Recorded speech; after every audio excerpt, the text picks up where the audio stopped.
It's not good to get into spiritual academics. Spiritual process should never become an academic subject. Unfortunately, it has become for a lot of people. So, I want you to relate this question to yourself. Do not use these things because it becomes an academic subject now. You're assuming there is a karmic body, you're assuming you have a mind. No, I'm saying, you don't really know, isn't it? Okay, if you have a mind, you must be able to locate it, isn't it? Can you locate it? Can you locate where your mind is? Then you don't know whether it is there or not. See, suppose you walk into this hall, this guy says, I'm in this hall. You look everywhere, you go behind this pillar, post, here, there, under this bench, everything. You don't find the guy. Do you have a doubt or no, whether this guy is in this room or not? Yes or no? This is the way, isn't it? So, you look wherever you want, there is no mind. Now, this is not just playing with words. You need to understand, if you want to explore this must come from your context, from the context of your experience of life. Only then it will come out well for you. Right now you're asking an academic question, anywhere you go the same thing, what is the nature of the Atman, what is the relationship between Atman and Paramatman? You've not seen Atman, you've not seen Paramatman. Why are you interested in the relationship?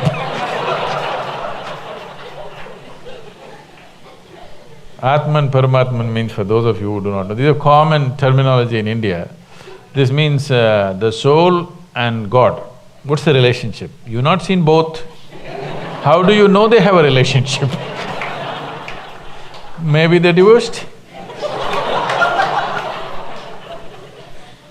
If you look at the quality of life people are living, probably they're divorced, isn't it? So, don't go into academics of spirituality. Spirituality is not an academic process.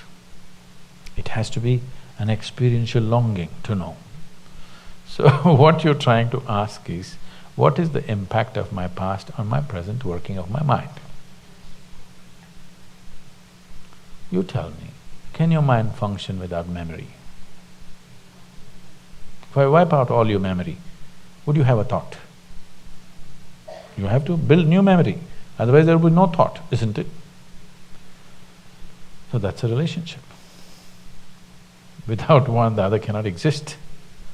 It's only because of the karmic memory, the mind is functioning. If there's no memory, how would it function? It wouldn't function for a moment. So if you have some esoteric idea of karma, drop that. Karma means just the residual impact of all the actions you have performed in your body, in your mind, in your emotions, in your energies. The residual imprint of that. So that is the karma. So without that memory, your mind couldn't even function. There's no such thing. It is from that this is all coming.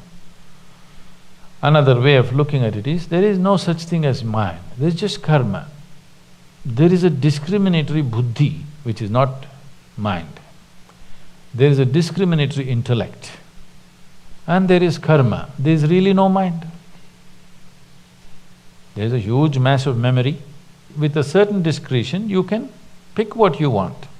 But if you don't have the discretion, they just run right within yourself all the time. This is all that's happening. This is all that's happening with people. Because the discriminatory mind or the intellect has not been sufficiently developed or applied to, the past memory is running right. All the time it's going on. What happened 10 years ago is still bothering people because it's just going on. So, whatever ideas you may have, whatever intentions you may have, whatever ambitions you may have, the karma will overrun it because the necessary discrimination and awareness is not brought in. For this discretion, you need a certain level of awareness. Only if that is there, karma can be consciously used. Memory is not a bad thing. Whatever the memory is, whatever the content of the memory, no memory is a bad thing. You remember something horrible, you remember something beautiful, you remember all kinds of things. This is not a problem. The problem is you do not have the necessary discretion to pick what you want when you want, isn't it? That's all it is, isn't it? So all the horrible things that have happened on the planet, usually only what horrible things that are happening, the news cameras go and take all this. It's on the film, it's stored somewhere in a computer. Is it biting you? No. If it is played here also, it need not bite you. Only if you react, it bites you, isn't it? The same thing here, it's all just stored and kept. If you react, it'll bite you. If you consciously use it, you can use it in so many different ways. It doesn't matter what is the recording. What your karma is not the problem. Are you able to… do you have the necessary awareness and discretion to employ this in the right sense or not? That's all it is.